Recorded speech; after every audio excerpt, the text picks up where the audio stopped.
question, Boubacar Jamaï. Est-ce que vous pensez que la démocratie a été respectée lors de ce récent scrutin?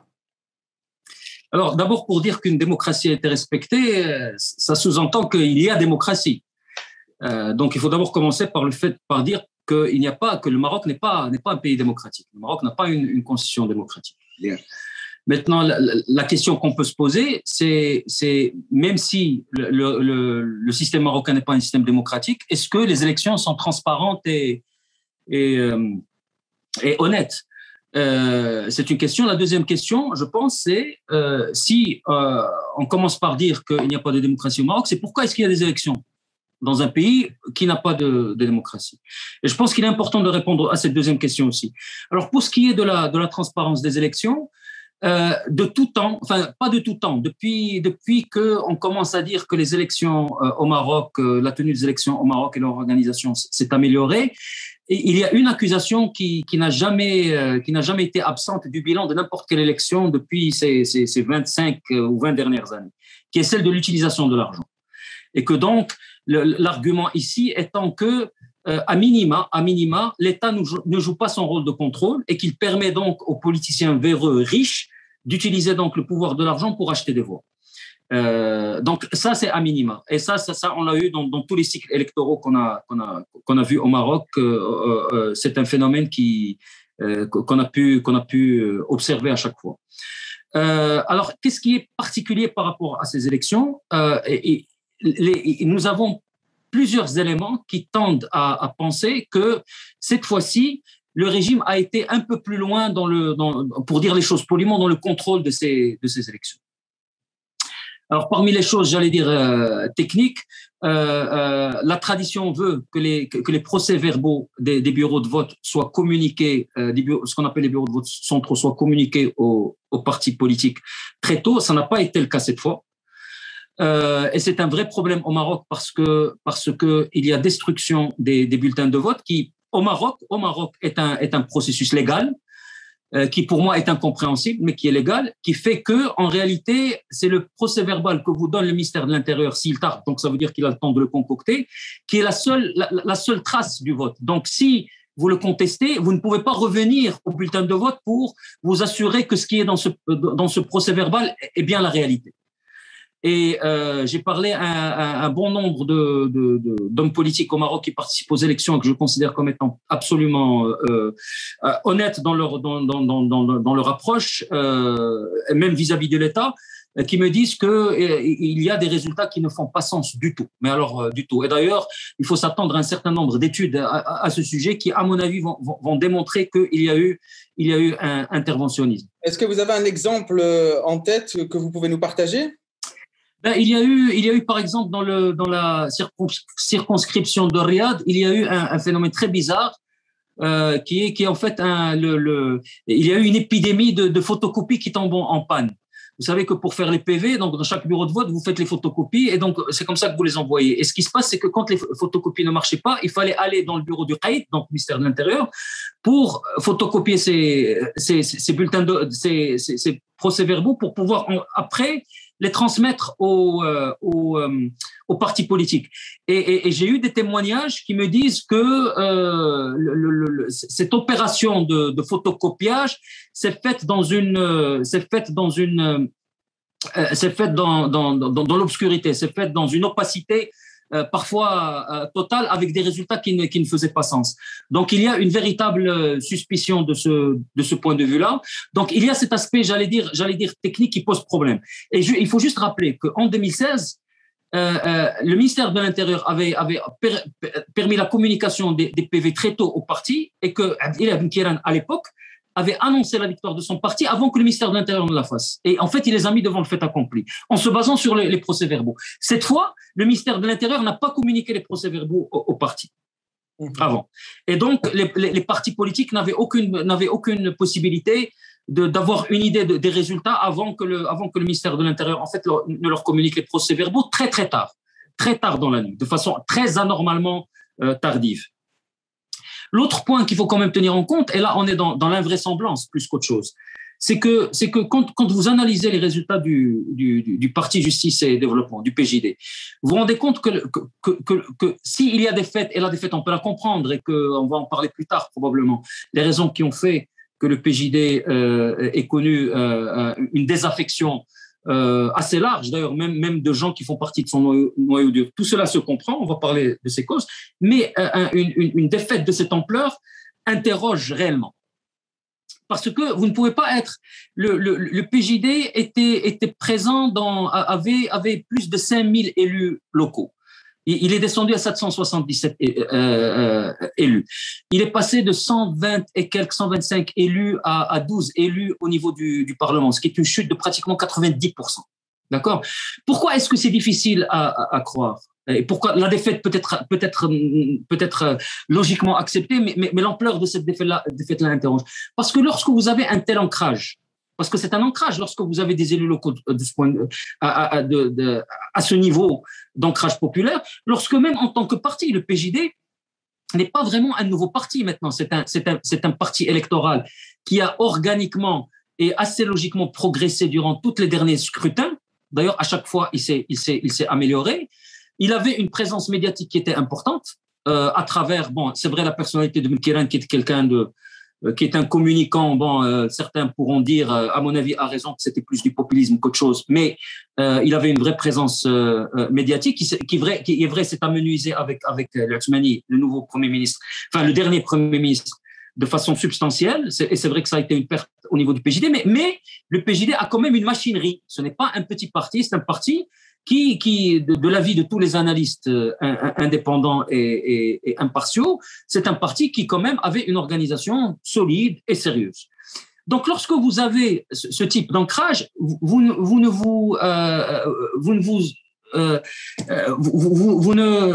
ne subissez pas des défaites aussi fracassantes, parce que vraiment, j'ai même du mal à me rappeler d'une quelconque élection dans un quelconque pays où on a connu un tel déclin. Je serais curieux d'ailleurs de savoir. Peut-être citer pour les internautes qui suivent notre conversation les chiffres de ces récentes élections. Donc, le RNI est présent avec 97 sièges, donc 97 sièges, le PAM 82, le PI 78, le SFP 35, le MP 26, le PPS 20, l'UC 18 et le PJD 12, perdant 113 comparativement à 2016. Je veux dire, bon, le PPS qui a plus de sièges que le PJD, c'est quand même compliqué à croire. Je veux dire, donc voilà, il y a cet aspect des choses qui interroge réellement. Maintenant, la défaite est compréhensible. La défaite, elle est compréhensible parce que, pour plusieurs raisons. Alors, une des raisons, je dirais, de la perte des... Vous savez, le PJD, comme tous les partis, ils ont un noyau dur d'activistes, de supporters, etc. Et puis, vous avez des cercles concentriques autour. Je pense que la perte de ces cercles concentriques, donc de ceux qui ont voté PJD sans faire partie du noyau dur, c'est-à-dire sans avoir une adhésion absolument totale à leur perspective, avec leur perspective idéologique, philosophique, etc. Ces gens-là, à mon avis, ont été perdus par le PJD parce qu'il a été considéré qu'ils ont mal géré le pays, entre guillemets. C'est-à-dire qu'ils n'ont pas été capables de tenir leurs promesses de gestion des affaires.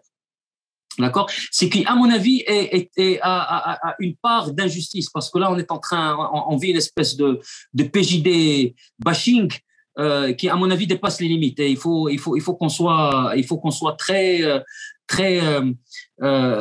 précautionneux dans notre analyse du PJD qui a failli sur un certain nombre de plans, mais qui a tout de même, à un certain niveau, tenté de faire des choses. On va peut-être en parler.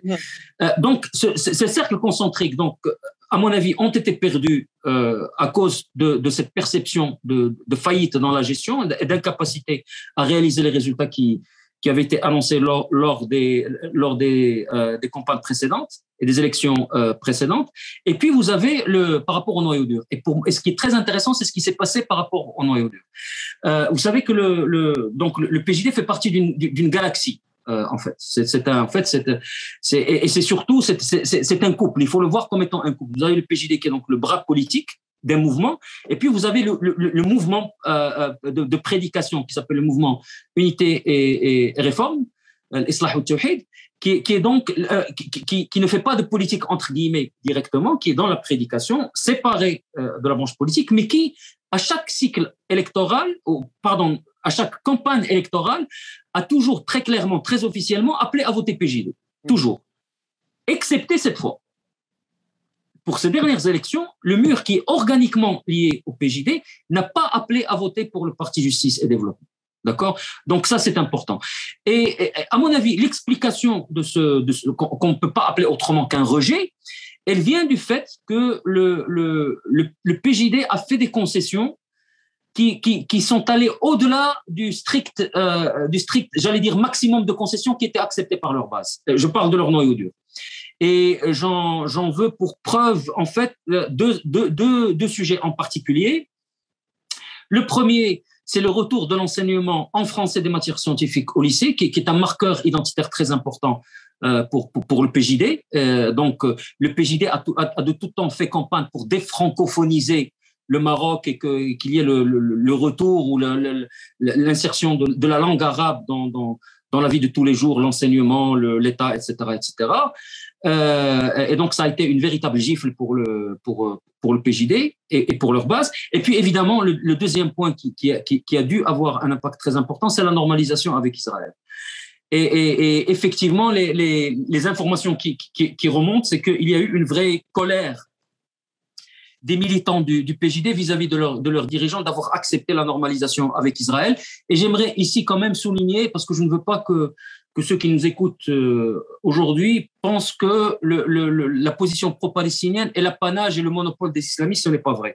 C'est-à-dire, je suis absolument convaincu que si on substituait au PJD, je ne sais pas si le PSU, par exemple, ou la Fédération de gauche était dans la position du PJD électoralement et avait avait été au gouvernement et qu'elle ait accepté la normalisation avec Israël, je suis sûr que leurs militants les auraient punis de la même façon que les militants du PJD ont puni les dirigeants du PJD. Mais il ne fait pas de doute que ça a été un coup, à mon avis, fatal à la réputation et à la position du PJD. Faut-il voir, cher Boubker, dans le palais, dans le Makhzen, puisqu'à un moment donné, il faut nommer ces entités, une forme de digestion de toutes les forces. À l'instar de ce qui s'est passé fin des années 90 avec l'USFP et Abdelrahman Yousfi, aujourd'hui, on a l'impression que c'est le même scénario qui se répète pour les islamistes du PJD. Y a-t-il une stratégie, peut-on parler d'une stratégie qui placerait la monarchie au-delà de tout soupçon indéfiniment ?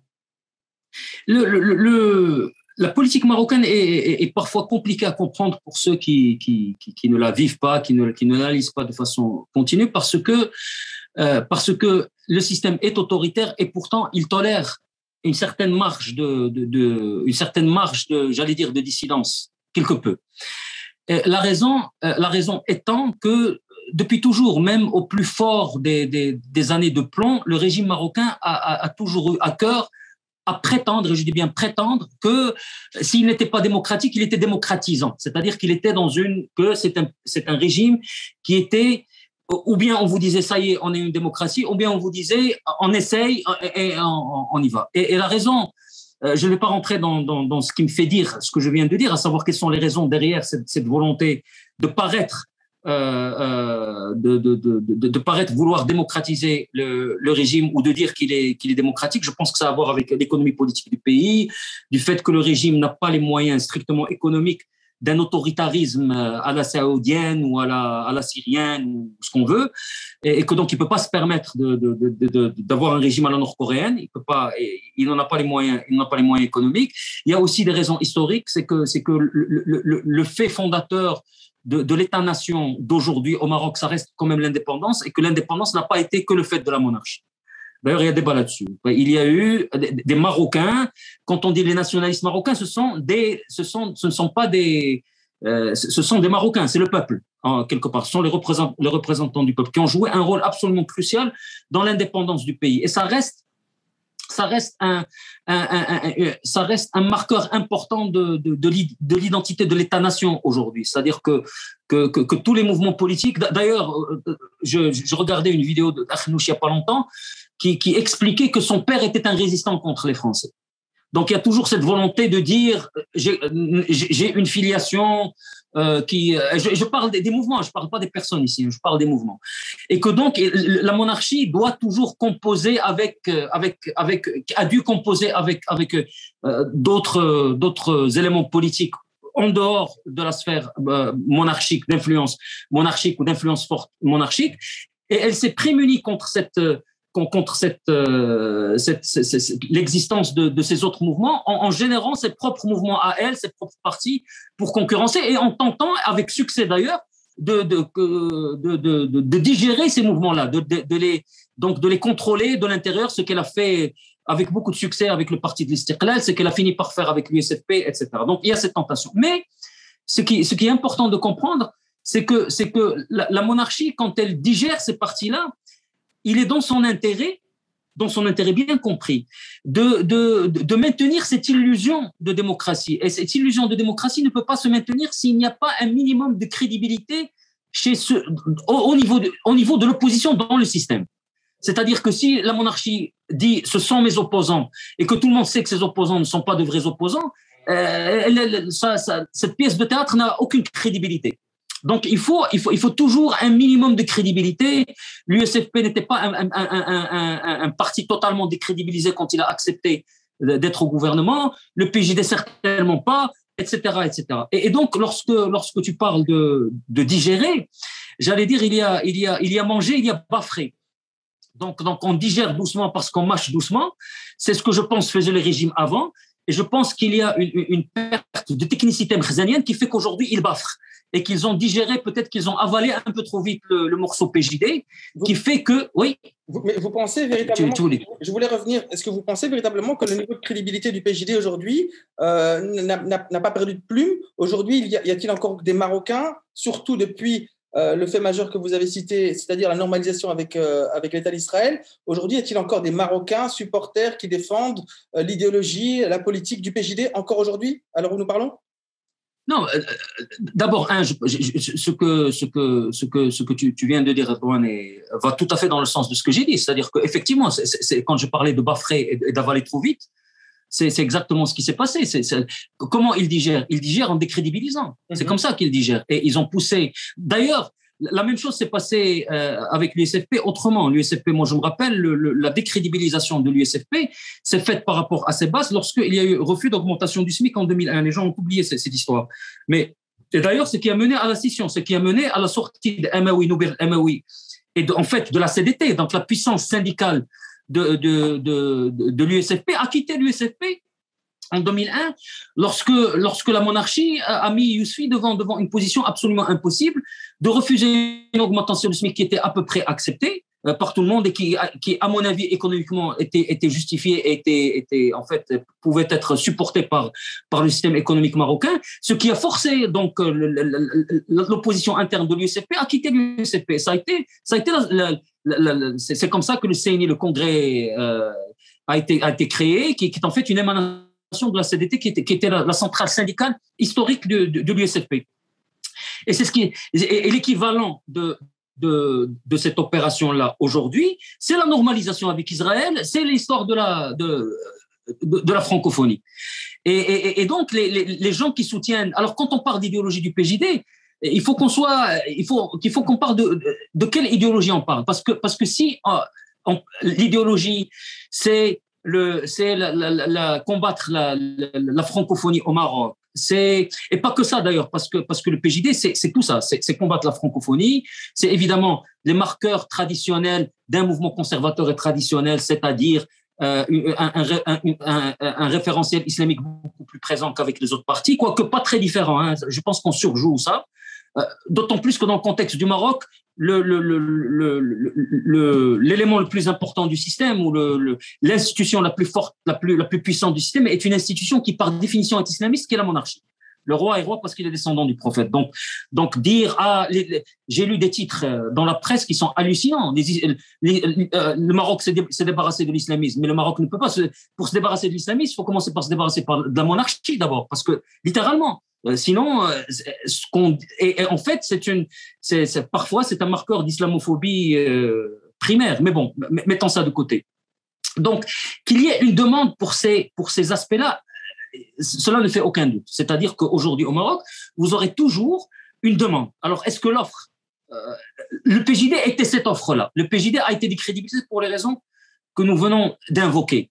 Mais la demande, elle est toujours là. C'est-à-dire qu'il y a toujours une demande d'un parti politique qui est capable de se battre un peu plus pour. Quand je dis demande, je ne parle pas de la totalité du peuple. Je parle évidemment d'une section de la population marocaine qui est en demande de plus de traditionnalisme, de plus de référence à l'islam. Elle existe. Ça, il n'y a pas de doute. Il n'y a pas de doute là-dessus. Maintenant, la question, est-ce que le PJD peut constituer cette offre à l'avenir? Et c'est là où il y a un gros point d'interrogation. Est-ce qu'il peut se relever de cette gifle monumentale? Effectivement, là, on peut se poser la question. Mais qu'il y ait une demande pour cette idéologie-là, oui. Par contre, si par idéologie, et le mot idéologie ne convient pas à ce niveau-là, si par idéologie, on entend une certaine approche vis-à-vis du Mkhzen et donc du régime marocain, qui était celle du PJD, à savoir une sorte d'entrisme, entre guillemets, c'est-à-dire l'idée de dire il faut faire les concessions que la monarchie demande, et c'est le prix à payer. C'est comme ça qu'on achète son ticket pour être dans l'espace public et officiel, pour avoir nos journaux, pour être élu, etc., etc. Et que malgré les contraintes, dans cet espace contraignant, on peut quand même réaliser des réformes. À mon avis, cette approche-là a pris un sérieux coup, et c'est une bonne nouvelle. Et d'ailleurs, c'est la même chose. L'USFP avait fait la même, c'est la même, je dirais pas erreur, c'est la même faute politique. C'est de dire, on peut en fait, même dans le cadre de ces contraintes, et c'est le discours de Mkhitaryan, c'est de dire, oui, à la limite, c'est pas une démocratie à 100%, mais malgré les contraintes, il y a un espace, et lui, son grand leitmotiv, c'est que le roi est extraordinaire, que le roi est au-dessus de tout reproche, que l'entourage est problématique, mais que le roi est phénoménal, qu'il est extraordinaire, etc., etc., et qu'avec le soutien, donc, du roi, etc., on peut réformer de l'intérieur, et qu'il n'y a pas besoin, qu'il ne faut pas de monarchie parlementaire, on n'en a pas besoin, etc., etc. Cette approche-là a pris un coup très important. Alors, donc, je pense que les Marocains seront de plus en plus rétifs à suivre un mouvement politique qui va proposer ce type d'approche de gestion des relations avec le régime. Et par conséquent, ça peut renforcer d'autres forces politiques qui, elles, n'avaient pas cette approche. Moi, je pense au mouvement Adoul Ihsan. Aujourd'hui, quelle sera sa position dans ce jeu de qui? L'Adoul Ihsan, qu'on le veuille pas, sort gagnant. Alors, ça ne veut pas dire, entendons-nous bien, je ne suis pas en train de dire que si demain il y a des élections, que l'Adoul Ihsan y participe et qu'on soit en démocratie, l'Adoul Ihsan va gagner tous les. C'est pas ce que je dis. Mais d'un point de vue conceptuel, la position d'Adoul Ihsan aujourd'hui est validée parce que dans le camp islamiste, il n'y a pas que le PJD. D'ailleurs, beaucoup d'analystes considèrent que l'Adoul Ihsan, en termes de popularité, est supérieur au PJD. Il y a pas mal de qui le pensent. Dans ce camp islamiste, vous avez le PJD. On vient de parler de son attitude vis-à-vis du régime. L'attitude vis-à-vis du régime d'Adoul Ihsan est toute contraire. C'est celle de dire qu'il n'y a rien à sauver dans ce régime. Et que notre stratégie à nous, en tant que l'Adoul Ihsan, ce n'est pas de nous révolter contre le régime, ce n'est pas de faire la révolution, ce n'est pas certainement pas d'être violent, etc.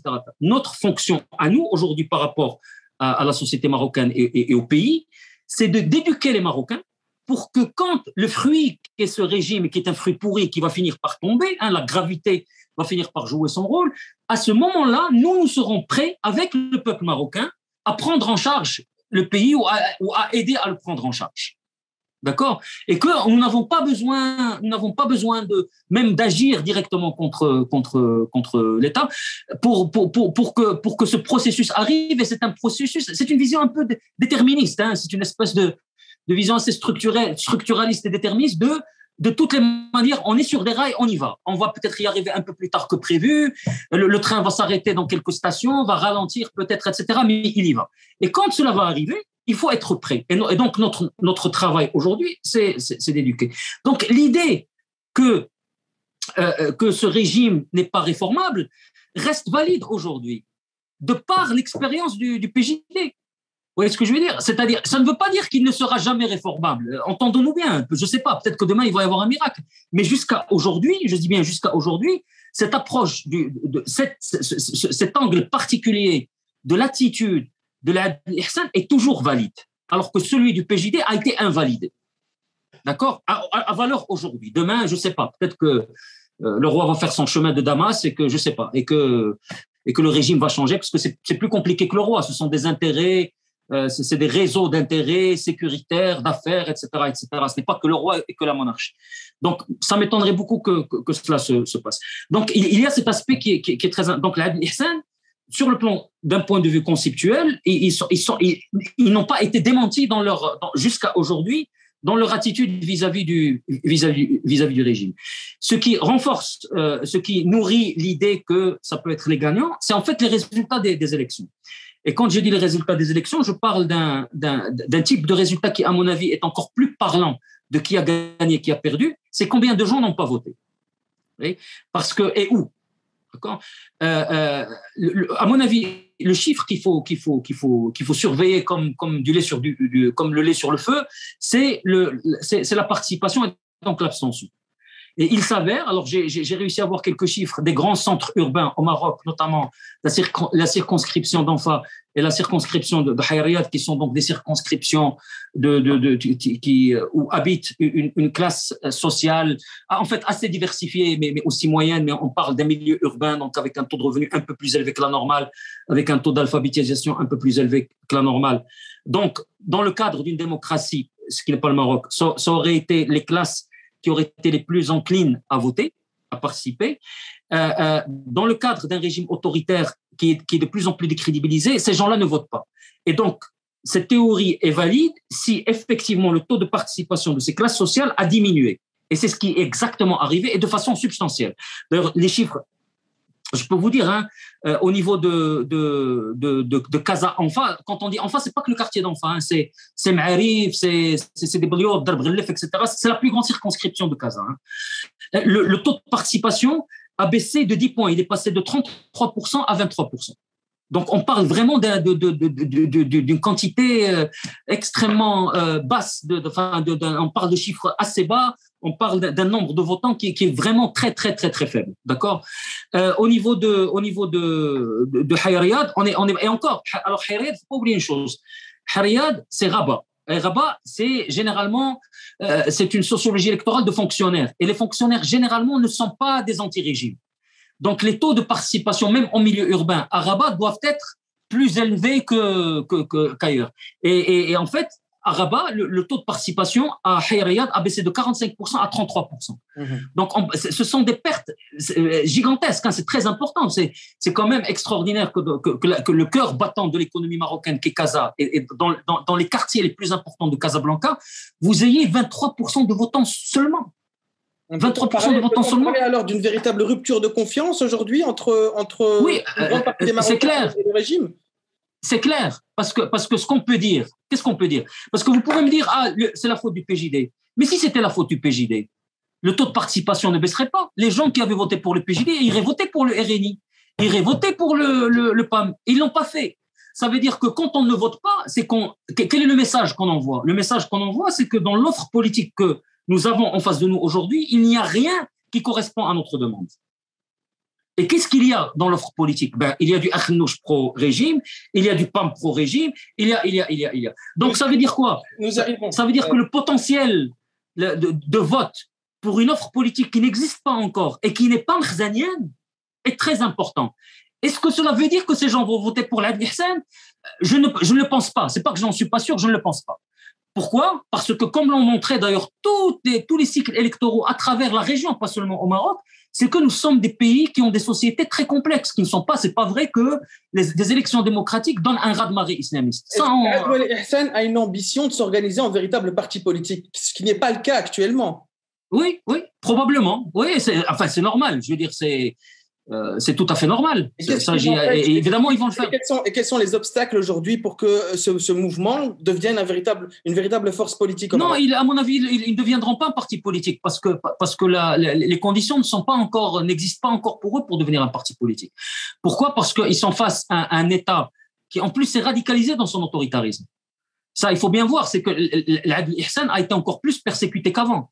Vous savez, ils ont eu cette histoire ils organisaient des réunions dans leur maison et l'État a saisi leur maison. L'État est venu à fermer leur maison. Les gens ne pouvaient même plus aller chez eux. Donc, ils subissent une véritable pression, réellement. Et donc, ils sont face à un État qui s'est radicalisé sur le plan de la répression sécuritaire. Et ça, ça on en avait parlé la dernière fois à Serdouane. Nous sommes face à un État qui met des caméras dans les chambres à coucher des gens. Nous sommes face à un État qui a condamné Omar Radi et Souleymane Rassouni de la façon dont on connaît. Nous sommes dans un État qui n'épargne plus personne, c'est-à-dire même des citoyens qui n'ont pas de présence médiatique, qui n'ont pas de présence politique lorsqu'ils expriment leur colère et leurs critiques sur une vidéo YouTube, se font arrêter et se font condamner à plusieurs années de prison. Voilà l'État auquel on a affaire aujourd'hui. Nous sommes face à un État Pegasus qui met sur écoute n'importe qui met sur écoute des milliers et des milliers de gens, y compris des étrangers et y compris des journalistes étrangers. Donc voilà l'État auquel nous avons affaire aujourd'hui. Et donc je pense que si l'Adl Ihsan aujourd'hui s'expose trop, je ne pense pas qu'il y ait grand-chose qui arrêterait l'État à les réprimer de façon assez forte et violente. Et donc, ils n'ont pas intérêt. Et en plus, je pense qu'ils doivent aussi se dire, je pense, ils n'ont pas dit, mais je pense qu'ils doivent aussi se dire, le fruit n'est pas encore tombé. Le pourrissement n'a pas atteint son apogée. Ça viendra plus tard. Mais ceci étant dit, ce que je pense pour moi est important, c'est que je suis un peu, je suis contre cette idée qu'il y a là aussi une espèce d'inévitabilité de l'Adl al-Ihsan. C'est-à-dire que si demain, que ce potentiel de vote qui clairement rejette le régime, que ce potentiel de vote-là va se reporter sur l'Adl al-Ihsan à 100%, à mon avis, ne tient pas la route. Je pense qu'aujourd'hui, la réalité est que l'Adl al-Ihsan a certainement, parce que c'est un mouvement qui existe depuis des décennies, et que c'est un mouvement qui doit avoir un minimum d'enracinement populaire. Donc, il est là, il existe avec un noyau dur, etc., etc. Mais je pense qu'il y a une très, très, très grande partie de l'électorat réfractaire au régime marocain qui ne va pas trouver ce qu'il demande au niveau de l'Adl al-Ihsan. Et ce que je veux dire par là, c'est que nos entrepreneurs politiques, au sens noble du terme, doivent travailler. Il y a une demande. Il faut préparer cette offre qui n'est pas une offre nécessairement de conservatisme, de traditionnalisme, même si, et là aussi, l'Adl al-Ihsan, d'après ce que je sais, d'après ce que j'ai vu, je les trouve moins conservateurs sur le plan sociétal que le PJD. Et même que le régime sur certains plans. Mais ils font partie d'un segment idéologique qui est un segment conservateur, il n'y a pas de doute là-dessus, qui est donc lié à la religion, etc.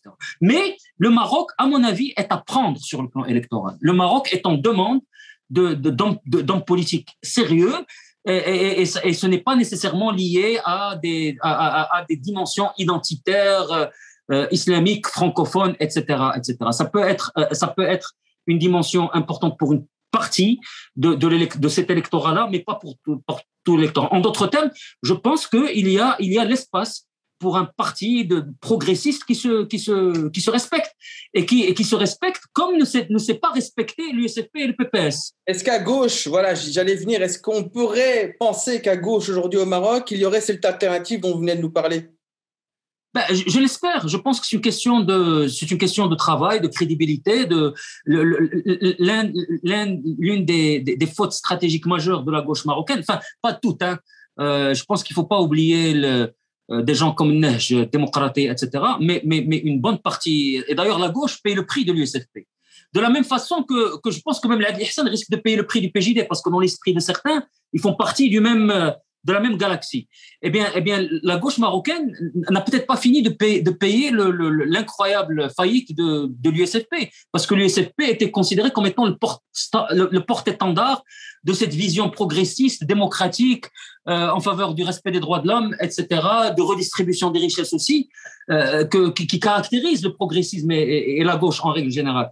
Et sont malheureusement, comme tu dis, sa digestion par le régime, la corruption qui a prévalu au sein de ce parti, ont fait que ceux qui aujourd'hui se disent toujours à gauche, ils en payent un peu le prix. Mais ça peut ne pas durer. Je veux dire que si demain il y a de nouveaux visages, avec un vrai courage, c'est-à-dire qui sauront faire face au régime et qui ne vont pas s'enferrer dans des arguties comme l'a fait Ben Kiran, comme l'a fait Yousfi, etc.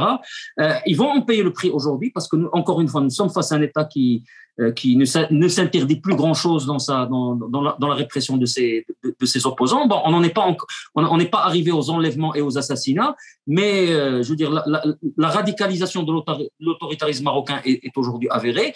Donc aujourd'hui, nous sommes dans une situation où être un entrepreneur politique démocratique veut dire payer un prix élevé. Et donc voilà, donc il faut que la société marocaine produise cette caste-là. Grand victoire de ces élections, le RNI, un homme fort, Aziz Akhnouch. Pouvez-vous nous faire un peu le portrait de cet homme, sa proximité avec le palais et son affairisme? Alors, Aziz Akhnouch est un héritier. Et c'est un héritier. Alors, on veut nous faire croire que c'est un grand entrepreneur. Moi, je le mets dans la catégorie des hommes d'affaires rentiers du Maroc. Parce qu'il opère dans un secteur de rente, qui est le secteur de l'énergie, qui est un secteur qui est hyper régulé. Vous savez que quand vous êtes dans un système autoritaire, plus le système est régulé, plus en réalité vous avez affaire à des rentiers et non pas à des hommes d'affaires, puisque votre taux de profitabilité dépend de votre relation avec l'État. Il ne dépend pas de votre capacité d'innovation et de créativité. Donc ça, c'est un point important à comprendre. Et c'est un héritier. C'est pas lui qui a créé son entreprise. Il a hérité de son père. Et cette entreprise, peu de gens, enfin, j'imagine que beaucoup de gens, je dirais pas peu de gens, mais beaucoup de gens ne le savent pas ou l'ont oublié. Mais Aqua ou Africa est devenu un mastodonte de l'énergie. Pas grâce au père de Akhnouch ou Akhnouch. Elle est devenue grâce au soutien d'une banque qui s'appelle Attijari Wafa Bank, qui est la banque du roi, qui est la banque contrôlée par le roi. Alors, comment ça s'est fait? J'imagine, je pense que c'était aux alentours de 2004, 2005, enfin, dans ces eaux-là, au milieu des années 2000, lorsque le Maroc était véritablement la section du Mkhzen qui était la plus puissante à l'époque, c'était vraiment la section du Mkhzen économique. C'était Majidi et compagnie. C'était ces tribus-là qui vraiment, on était au sommet du contrôle, même par la politique, j'allais dire, de cette partie-là du Mkhzen, qui, in fine, va être défaite par le mouvement du 20 février. Le mouvement du 20 février va affaiblir cette partie du Mkhzen et renforcer la partie Ali Limma. Ali Limma va repartir à la hausse, en fait, ironiquement, à la suite du 20 février. Parce que si tu te rappelles, Erdogan, parmi les slogans les plus puissants et les plus porteurs du mouvement du 20 février, et pas seulement de tous les mouvements du printemps des peuples dans la région, c'était les slogans qui condamnaient la prédation dans les affaires des élites gouvernantes. Hein. Je me permets de vous interrompre. Est-ce que vous ne pensez pas, et ça a été largement publié dans la presse, que ces récentes élections au Maroc, clôturent quelque part le cycle à la fois de ce qui a été le printemps arabe marocain et le 20 février? Oui, absolument. Moi, je pense qu'on est. Enfin, si tu permets, on y revient plus tard. Juste, j'ai fini par rapport à Akhnouch. Et donc, ce qui s'est passé, c'est que, en fait, le leader du secteur à l'époque, c'était un groupe qui s'appelait Somepi, qui appartenait à la famille Amhel. Et c'était un groupe qui, comme tous les grands groupes marocains, c'est ça qu'il faut bien comprendre. C'est pour ça que cette confusion de genre entre les affaires et la politique au niveau de la monarchie est extrêmement problématique pour l'économie marocaine et pour l'entrepreneur marocain. C'est que lorsque vous êtes dans une économie qui est aussi petite que l'économie marocaine, parce que l'économie marocaine n'est pas une grande économie, le marché financier marocain n'est pas un marché financier extraordinairement ample. Ça veut dire quoi? Ça veut dire que lorsque vous détenez la première banque du pays, et elle est première de loin, il n'y a pas une seule grande opération qui ne passera pas sur votre bureau. Parce qu'aucune banque individuellement ne peut prendre en charge les grandes opérations bancaires. Il faut ce qu'on appelle consortialiser ce type d'opération. Donc, quand vous avez de grands projets, il n'y a pas une seule banque, à part la banque, donc la plus grande banque du pays, qui est Attijari Wafa Bank, qui est en capacité, généralement, de prendre en charge, de financer totalement un quelconque projet de taille très importante. Donc, vous devez passer sous les fourches codines de la plus première banque du pays, qui est la banque qui appartient au roi. Et donc, ça veut dire quoi? Ça veut dire que les hommes d'affaires du roi peuvent, en fait, voir les entrailles de toute opération entrepreneuriale importante du pays et donc se servir. Puisque, comme ils sont proches, donc c'est la monarchie, donc l'État est à leur service. Donc, si vous arrivez avec une idée géniale et que vous avez besoin de fonds et qu'eux aiment bien votre idée, votre capacité de négociation avec eux, elle est proche de zéro. Donc, ils peuvent vous... Et en fait, ce qui s'est passé, c'est que les hommes d'affaires du roi se sont mis en tête de redimensionner l'économie privée marocaine. en fonction de leurs besoins. Et donc, ils avaient considéré que leur allié dans le système, dans le secteur énergétique, c'était Arnouch, qui n'est pas, j'allais dire, qui n'est pas l'homme le plus revêche de la terre. C'est quelqu'un qui est assez obédient. On peut pas dire que ce soit c'est pas quelqu'un qui est connu pour contester le pouvoir de ceux qui sont plus forts que lui, pour dire les choses très poliment. D'accord? Donc, ils ont préféré faire affaire avec Arnouch. Donc, ils ont décidé, en fait, de déplumer les MHL, et ils ont obligé MHL, parce que comme il était endetté vis-à-vis de Tijari Wafa Bank, ils ont dit au groupe MHL, vous devez vendre vos actifs au groupe d'Arnouch à tel prix, à telle évaluation, et si vous ne le faites pas, nous allons vous couper les vivres, nous n'allons pas renouveler vos lignes de crédit, etc., et vous allez dépérir, et aucune autre banque ne va vous aider. Parce qu'évidemment, qui vous dit ça dans l'esprit des gens? C'est les hommes d'affaires du roi. Donc, si eux sont mécontents vis-à-vis de vous, vous savez que vous n'avez pas le choix, vous ne pouvez pas aller ailleurs. Afriqiya et Arnouch n'ayant pas les reins solides grâce à leurs fonds propres pour racheter les actifs d'ML, c'est Tijari Wafa Bank qui a prêté l'argent à Arnouch pour acheter les actifs de Somipi et de ML. Et c'est comme ça que s'est constitué ce mastodonte qui aujourd'hui, dans le secteur énergétique, est premier au niveau de l'importation, parce que, et ça c'est un autre aspect dont il faut parler, que je vais soulever dans un instant, c'est le plus gros importateur de pétrole, en fait, raffiné, donc ils importent de l'essence, etc., du gasoil, etc.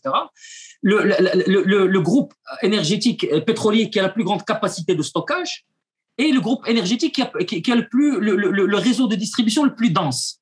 Et on parle, alors c'est aux alentours de 22% à 25% de part de marché, ce qui est littéralement le double du deuxième dans chaque secteur. D'accord? Donc voilà, donc ça c'est un aspect qui montre très clairement le lien entre le khazna économique et Arnouch. Il y a une autre dimension, c'est l'histoire de la raffinerie. Alors c'est ce qui s'est passé au Maroc, c'est que le Maroc pendant très longtemps, il y avait une raffinerie qui s'appelle la Samir, qui appartenait à l'État. Donc cette raffinerie importait le pétrole, raffinait le pétrole et donc revendait aux distributeurs qui stockaient et qui distribuaient. Et même, avant, ne stockait même pas. Le stockage se faisait par la Samir. Ce qui s'est passé dans les années 90, c'est qu'il y a eu privatisation de la Samir. Elle a été vendue à un groupe saoudien qui s'est révélé être catastrophique dans sa gestion. D'accord? Il y a eu d'ailleurs un incendie. Enfin, il y a eu un tas de choses très bizarres qui se sont passées au niveau de la Samir. Pour résumer, l'État marocain a fini par poursuivre les actionnaires donc du groupe de Saoudiens qui détenaient la Samir sous prétexte qu'ils ne s'étaient pas tenus à leurs engagements lors de la privatisation. Et la Samir a été fermée. Donc aujourd'hui, on ne fait qu'importer, ce qui est une manne extraordinaire pour les groupes marocains qui importent et surtout, évidemment, pour le premier groupe qui importe, qui est Arnouch. Et d'ailleurs, il y a des rumeurs assez fortes sur le prix d'achat de l'essence, etc. à l'étranger. On parle d'une opacité qui prête à fort soupçon au niveau de donc à quel prix achète Arnouch et les autres pétroliers d'ailleurs, et avec une répercussion de prix plus élevée sur les Marocains. Ajoutons à cela, alors ça c'est la dernière des dernières, c'est l'histoire de l'entente sur les prix. Alors, ce qui s'est passé, c'est que le Conseil de la concurrence, qui a été réveillé par le Hirak du Rif, parce que le Conseil de la concurrence était dormant durant 5 ans, le roi n'a tout simplement pas nommé le directeur du Conseil de la concurrence en 2013, parce qu'il devait y avoir un renouvellement, ça n'a pas été fait. Et en 2018, finalement, un nouveau directeur a été nommé au président. Je crois que c'est un président. Un président a été nommé. Et en fait, c'est le Hirak du Rif, parce que le Hirak du Rif a remis en cause la gouvernance économique du pays et que ça devenait insoutenable que le Conseil de la concurrence ne fonctionne pas. Une économie de marché doit avoir une autorité des tutelles qui fait en sorte que c'est les marchés qui constituent le marché sont surveillés par l'État pour qu'il n'y ait pas de monopole, pour qu'il n'y ait pas d'abus vis-à-vis des citoyens, des consommateurs marocains, etc. Et voilà-t-il pas que le régime marocain s'affranchit de cette obligation. Pendant 5 ans, on n'a pas nommé, il n'y a pas de président qui est nommé par Daher. Donc c'est une prérogative stricte du roi. Et c'est le Hirak du Rif qui a fait que ce genre d'approche et d'attitude devenait politiquement insoutenable, qui a fait que a été nommé un président du Conseil de la concurrence. Et l'un des premiers dossiers auxquels il s'est attelé, d'ailleurs, il faut bien le dire, grâce au travail et à la dénonciation des représentants du PSU à Omar Balafaj. Il faut lui rendre hommage aujourd'hui parce que c'est lui qui a soulevé ce dossier au niveau du Parlement. Donc, le Conseil de la concurrence ne pouvait pas se cacher. Et qu'au sein du PJD, et là aussi, il faut rendre hommage à un député du PJD qui s'appelle Boinou, qui a pris en charge le dossier au niveau du Parlement. D'accord. D'ailleurs, ce sont les deux groupes qui ont été le plus pénalisés par ces élections. C'est des gens qui ne sont plus, que le régime ne peut plus accepter en son sein. D'ailleurs, à mon avis, ils payent le prix aussi de cette affaire-là. Et quand le Conseil de la concurrence a été obligé de faire son travail, eh bien, il a démontré qu'il y a eu entente sur les prix, qui est un crime grave. Vous savez qu'aux États-Unis, je ne sais pas si tu le sais, mais aux États-Unis, enfin, je le répète tout le temps parce que ça m'a marqué, la sentence pour ce genre de crime est de 10 ans de prison ferme. D'accord? Donc, nous sommes dans un pays qui n'est pas un pays riche, où nous avons permis à des proches du régime, et pas seulement des proches du régime, des multinationales. La responsabilité de Total est engagée, la responsabilité de Shell est engagée parce qu'ils ont fait partie donc de ce groupe qui s'est entendu sur les prix, et ils se sont nourris sur le labeur des Marocains, en maintenant des prix d'essence, de gasoil qui étaient plus élevés que ce qui aurait été possible s'il y avait eu un véritable contrôle de l'État. Et d'ailleurs, je te rappelle, Ardouane, que l'un des mouvements politiques les plus suivis, si ce n'est le mouvement, je l'appelle politique, les plus suivis, c'est le boycott de certains produits. Peut-être que tu te rappelles de cette histoire.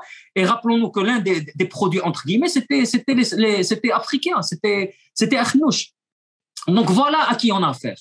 Nous n'avons pas affaire à Steve Jobs, nous n'avons pas affaire à Edison, nous avons affaire à quelqu'un qui s'est nourri aux mamelles du régime marocain, qui est entouré très largement. Il y a certainement parmi les gens du RNI des entrepreneurs brillants, je ne dis pas le contraire, mais il n'y a pas de doute que la majorité font partie de la classe rentière marocaine. D'ailleurs, il paraît que beaucoup sont des promoteurs immobiliers, ce qui veut dire dans le cadre marocain. Donc, on est plus dans la spéculation et dans la prébende et dans la corruption donc vis-à-vis de l'État pour avoir.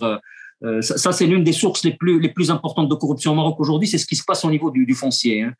D'ailleurs, c'est pour ça, je pense qu'Omar Radi a été très durement puni, c'est parce qu'il travaillait sur ce dossier.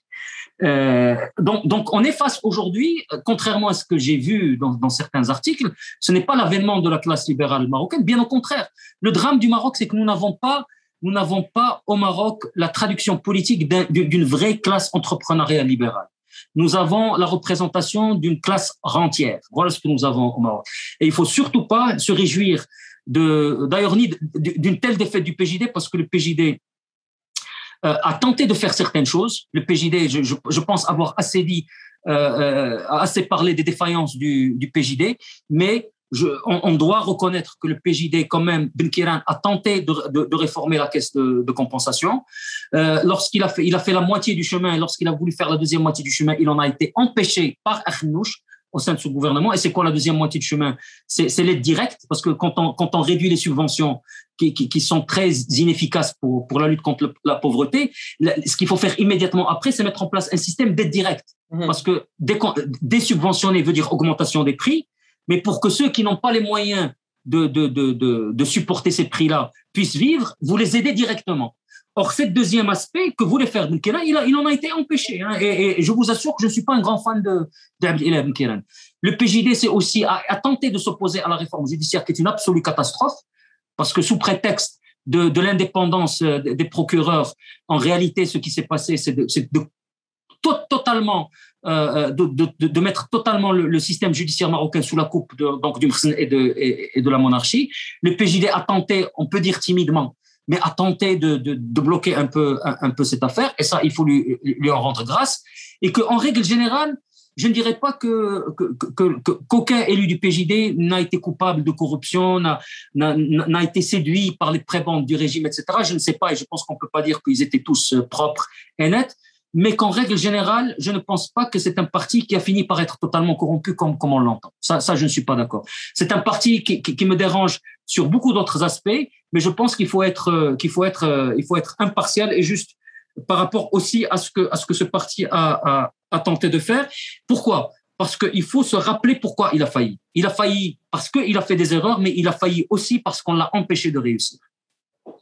Dans cette configuration que vous venez de nous expliquer, est-ce que on peut envisager à moyen terme qu'il y ait sollicitation de Hicham Ben Abdallah Al-Alaoui, cousin germain de Mohamed VI? Le problème que j'ai avec Hicham Ben Abdallah Al-Alaoui, c'est que malheureusement, dans certains de ses écrits, il s'est positionné comme alternative au roi. D'accord? Et pourquoi ça me pose problème? Ça me pose problème parce que le problème n'est pas qui est le roi. Le problème, il est institutionnel. C'est-à-dire que si on suit bien, ce que j'ai compris moi, peut-être que je me trompe, mais il a un article qu'il a publié dans la revue Pouvoir qui date de 2014, si ma mémoire si ma mémoire est bonne, 2013-2014, où quand on le lit, on se rend compte que, en fait, pour lui, la meilleure des choses qui puissent arriver au Maroc, quelque part, il le dit en filigrane, c'est le bon dictateur éclairé temporaire. Je ne dis pas qu'il veut être le dictateur, mais pour lui, le problème aujourd'hui au Maroc, c'est que ce roi a failli dans sa capacité à faire passer le gué pour le Maroc vers la démocratie. Ce qui est vrai.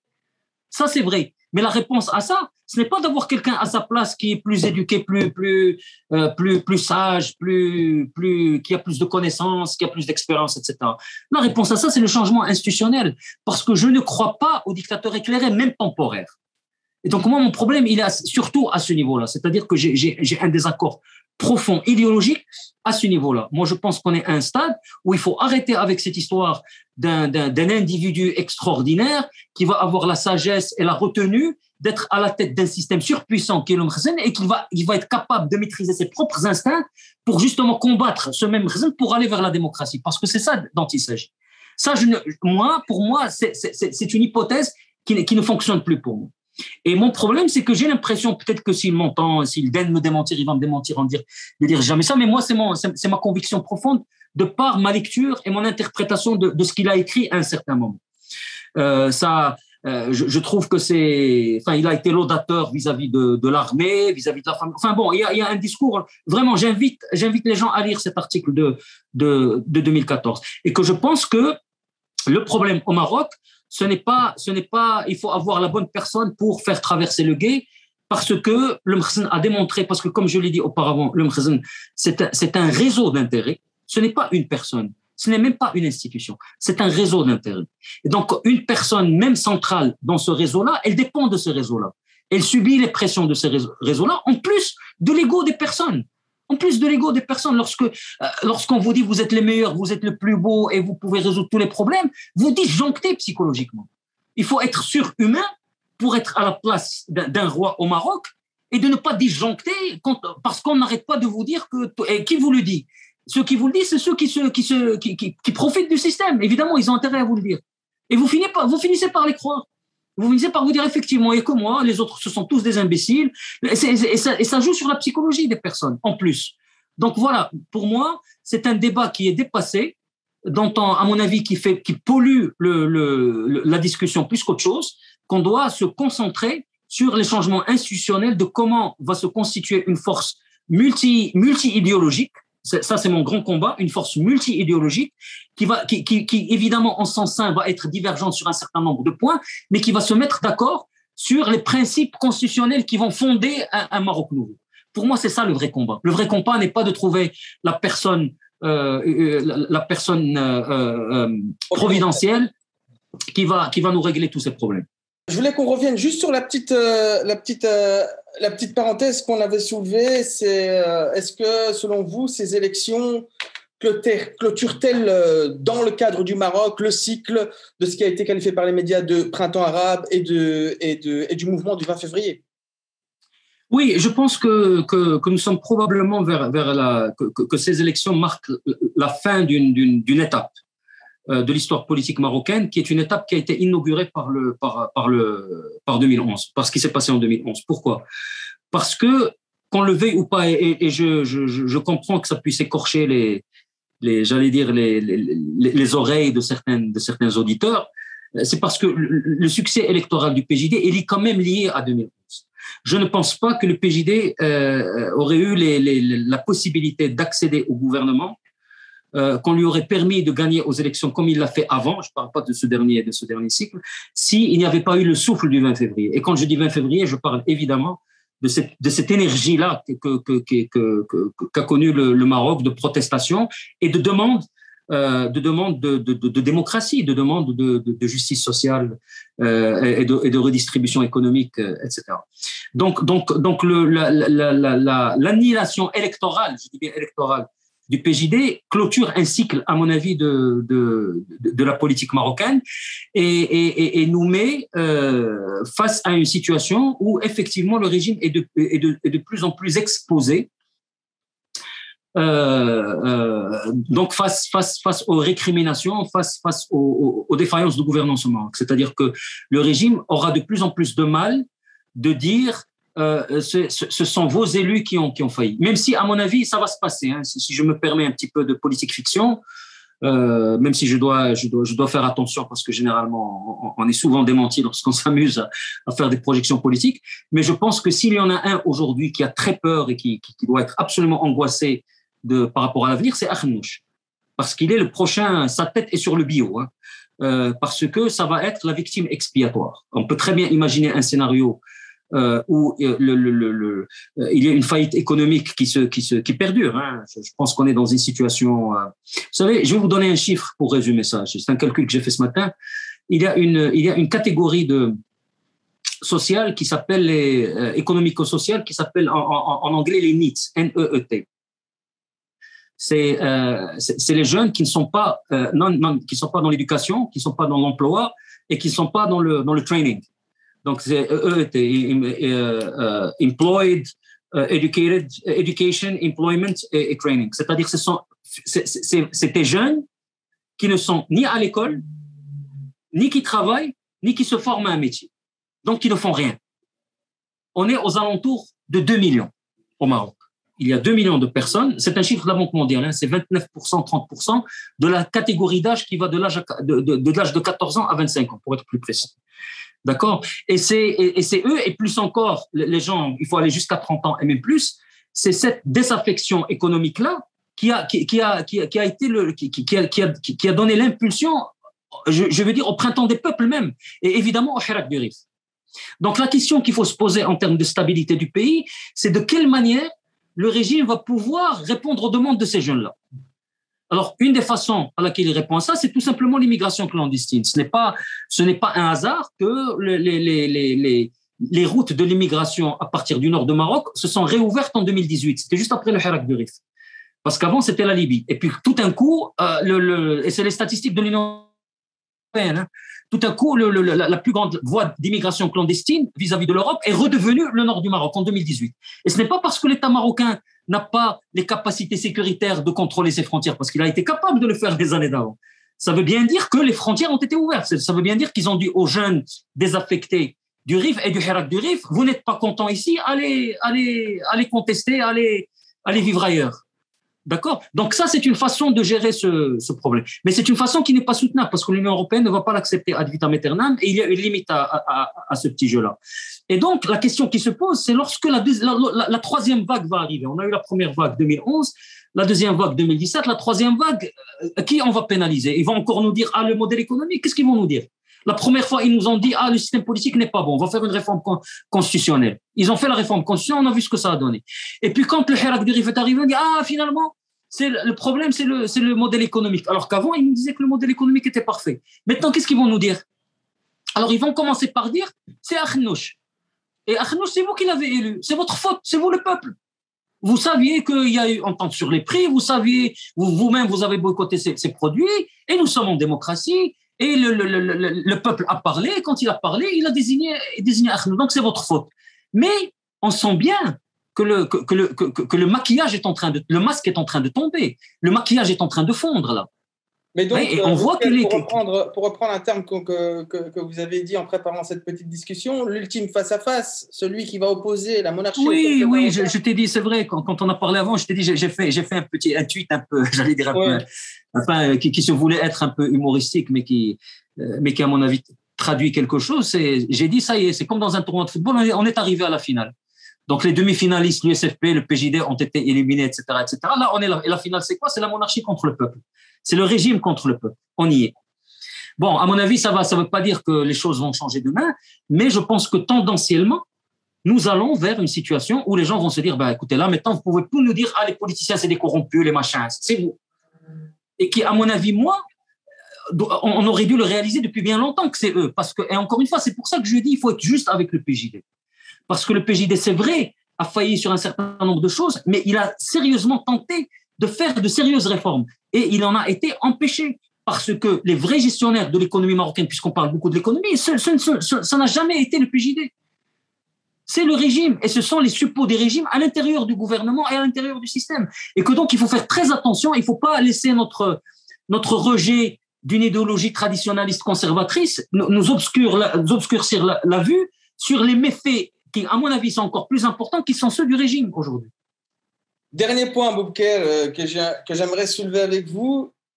3 des plus grandes villes marocaines ont à leur tête 3 femmes, Casablanca, Marrakech, Rabat. Quelle est votre analyse sur ces nominations? Bon, d'abord, si la logique de la question, c'est bien d'avoir des femmes en politique, il faut rendre hommage au PJD. Parce que c'est le PJD qui a la plus grande proportion de femmes. Je parle de proportion. Au niveau mais très largement, la majorité des élus PJD sont des femmes. Je ne sais pas si vous le savez. C'est la majorité des élus du PJD sont des femmes et ils ont toujours eu de la présence. Donc, et vous savez que le PJD n'est pas le parti le plus progressiste au monde lorsqu'il s'agit des droits de la femme. Hein. D'ailleurs, moi, je vais vous le dire de façon tout à fait franche. Moi, l'une des choses qui m'ont rebuté vis-à-vis du PJD, c'est que certains de leurs ministres étaient polygames, ce que pour moi est inacceptable aujourd'hui. Donc cette logique, pourquoi je dis ça? Ce que je dis pour le PJD vaut pour les autres partis. Parce que le régime marocain instrumentalise pas que les femmes d'ailleurs, toutes les minorités, etc. Pourquoi? Parce que c'est un argument marketing vis-à-vis de certaines sections de la société marocaine et aussi vis-à-vis de l'Occident. Et d'ailleurs, moi, j'ai vu des choses assez hallucinantes. J'ai lu que, paraît-il, le cycle islamiste a été fermé au Maroc. Ça n'a pas de sens de dire ça. Ça n'a aucun sens de dire ça. Et évidemment, le sous-texte, c'est que finalement, on a eu cette maladie qui s'appelle l'islamisme et on en est guéri aujourd'hui et donc tout va pour le mieux. On est sorti de cette crise-là. Moi, j'ai vu ça écrit dans des journaux occidentaux sérieux, des analystes qui se disent sérieux ont proféré ce genre de bêtises. Donc, il faut bien faire attention à ce que les Anglais appellent tokenism, cette espèce d'attitude alibi. Les femmes sont un sujet alibi. Les LGBT sont un sujet alibi. Et on l'a vu récemment au Maroc. Dans les histoires de poursuites judiciaires contre les journalistes, comment on a instrumentalisé ces minorités pour les réprimer. Et il faut revenir, on ne peut pas avoir de droits des minorités s'il n'y a pas des droits de l'homme avec un H majuscule. Il faut qu'on se foute ces idées dans le bourriche. On ne peut pas. Ce n'est pas possible. Vous ne pouvez, un État qui torture des islamistes comme c'est le cas. Je dois rappeler les gens qui nous écoutent que l'ONU a déterminé que le Maroc était revenu à la torture systématique. Que l'ONU il y a eu des cas, notamment à Ali Arras, et je ne pourrais pas reproduire ici la description des tortures qu'il a subies, le niveau de sauvagerie est absolument incroyable et horrible, a été confirmé par l'ONU. L'ONU a envoyé un médecin qui a ausculté Ali Arras, qui a certifié que les accusations de Ali Arras étaient absolument vraies. Comment cet État-là peut du jour au lendemain devenir pour la femme et les droits de la femme et les droits des LGBT, etc. Donc, il faut arrêter avec ces bêtises et avec cette histoire de minorité alibi. Il faut se battre pour les minorités, évidemment. Je ne dis pas le contraire. Mais il ne faut pas que ces minorités deviennent des alibis à la répression de tout le monde, ne soit une espèce de cache-sexe, si je peux me permettre, un autoritarisme tortionnaire. Et malheureusement, c'est ce que tente de faire le régime marocain. Alors voilà, cher Boubkal, on arrive tout doucement à la fin de cette petite discussion, très, très intéressante, comme à son habitude. J'aimerais bien conclure cet échange. Sommes-nous véritablement à la fin de ces scénarios à répétition opérés par la monarchie en digérant, puisque c'est un terme qui est revenu souvent dans cette discussion, toutes les forces que peuvent compter la politique marocaine? Alors, comme je te l'ai dit auparavant, Serdouane, en tendance, oui. C'est-à-dire qu'aujourd'hui, si on avait eu cette discussion en 2011, on aurait dit, bon, ils peuvent coopter le PJD. Le PJD est là, il a un enracinement populaire, ils peuvent le coopter, donc ils peuvent travailler avec, comme ils ont coopté l'USFP, qui aussi avait une certaine popularité, une certaine légitimité en 97, et pire en 2001, parce que 97, c'est pas les mêmes khaznes, c'est des khaznes différents. Aujourd'hui, dis-moi, qu'est-ce que tu vois sur le terrain qu'ils peuvent coopter? Il n'y a plus. C'est-à-dire qu'ils ont ceux qui sont apparents. C'est la gauche démocratique qui, à mon avis, n'est pas très cooptable. À mon avis, des individus vont l'être, très probablement. On va voir peut-être des éléments de la fédération de gauche ou du PSU qui vont virer leur cutie, c'est possible, mais je ne pense pas qu'en tant que structure, cela va être possible. L'Adl Ihsan, ça m'étonnerait beaucoup que l'Adl Ihsan demain décide de coopérer avec le régime, d'autant plus qu'ils doivent faire le calcul qu'ils sont dans le vrai. Donc le régime n'a plus, le régime alimentaire du régime, c'est restreint. Je veux dire, il y a plus grand chose à digérer en termes d'offres politiques crédibles qui peut crédibiliser le régime. Ça d'un côté. D'un autre côté, quand on parle de fin, il faut toujours se rappeler que quelque chose qui s'appelle le printemps des peuples ou le printemps arabe a eu lieu et quelque chose qui s'appelle le Hirak Bouif a eu lieu. D'accord. Et on ne s'attendait pas, la plupart, je dis pas, peut-être qu'il y a eu des gens prescients et visionnaires qui ont pu prédire ces deux phénomènes majeurs, mais la majorité des analystes n'ont pas vu venir. Et c'est arrivé au Maroc, c'est-à-dire l'idée que le Maroc est immunisé contre des soulèvements importants populaires et je dirais, on est très chanceux des soulèvements populaires, mais en même temps extrêmement pacifistes et pacifiques et extrêmement structurés même au niveau de leurs demandes, ce qui est absolument, c'est une chance fabuleuse, mais massif et qui sont dans la critique directe. Les gens, on s'y attendait pas. Donc, je ne vois pas pourquoi aujourd'hui quelqu'un peut dire c'est fini, ça ne va plus revenir. D'autant plus que, comme on l'a dit avant, lorsqu'on a parlé du chômage des jeunes, lorsqu'on a parlé donc de cette caste de jeunesse qui aujourd'hui, je dis bien 2 millions de personnes qui non seulement ne sont sans emploi, sans éducation et sans formation, donc qui ne font rien. Cet élément-là a empiré. Et là, je cite littéralement un rapport de la Banque mondiale d'il y a quelques semaines. Il y a un rapport sur le monde du travail d'il y a quelques semaines qui donne ces chiffres-là. Donc, je ne vois pas pourquoi les mêmes causes produisent les mêmes effets. Je ne vois pas pourquoi est-ce que les mêmes causes vont produire d'autres effets. Maintenant, est-ce que cela veut dire que le Mkhzen a épuisé sa boîte à tricks, sa boîte à ruses pour survivre? Je ne sais pas. Je veux dire, le régime est assez résilient. Donc, dire que demain sera sa fin ne serait pas très sage. Je ne le pense pas. Mais ce que je pense, c'est que sa position est de plus en plus inconfortable. Et cet inconfort, pour parler de façon modérée, s'est accéléré avec ces dernières élections. Très bien. Je vous remercie énormément pour ces éclaircissements. C'est toujours un plaisir d'échanger avec vous, cher Boubkal. Le plaisir est mien. Et le tutoiement était un tutoiement d'amitié et de proximité. C'était pas un tutoiement de... Il est véritablement partagé. Merci beaucoup, Boubkal Jamaï. Merci, c'est Erdogan. Merci.